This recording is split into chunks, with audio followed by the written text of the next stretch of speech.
from Green Thumb Technology. I set my verde grays up 2 days ago on February 13th. Today's February 15th. I'm just going to go through some of the setup details with you. First of all, when choosing a location, you want to pick a spot where it's not going to be in a constricted area where it could get bumped. Secondly, we want to stay out of direct sunlight.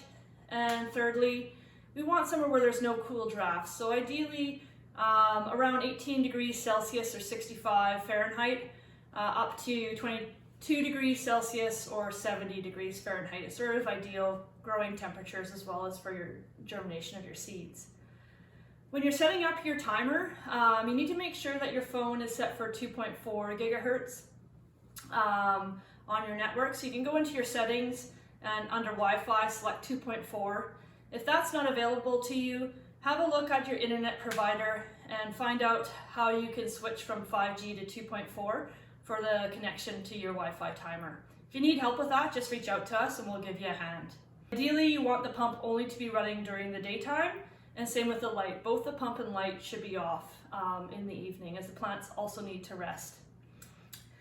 When you're planting your seeds with the coco coir, when I expand the coco coir, often the hole's really big, so I actually squish it closed, and then I use a little wooden chopstick to get the right depth. So it's important that when you're planting your seeds, you look at the seed package and get the right depth for your seeds, and then I just sort of gently close that back up.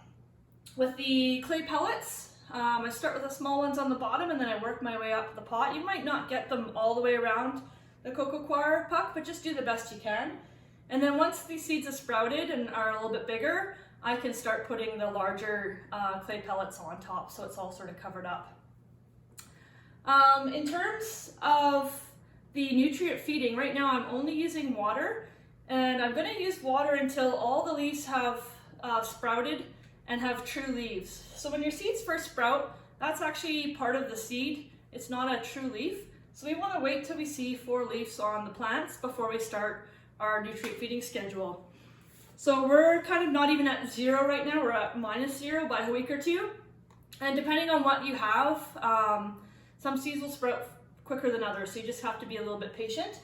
And once everything's sprouted and I've got my 4 leaves, then I can get into the nutrient feeding schedule here.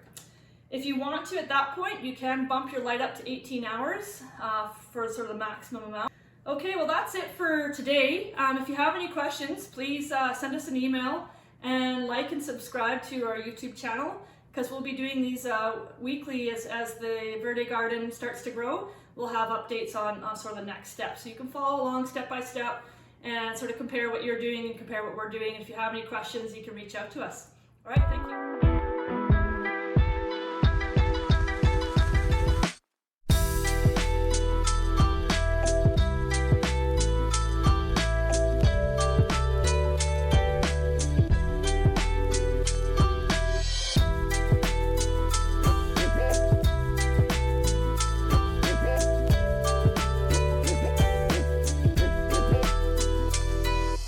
Verde-Garden.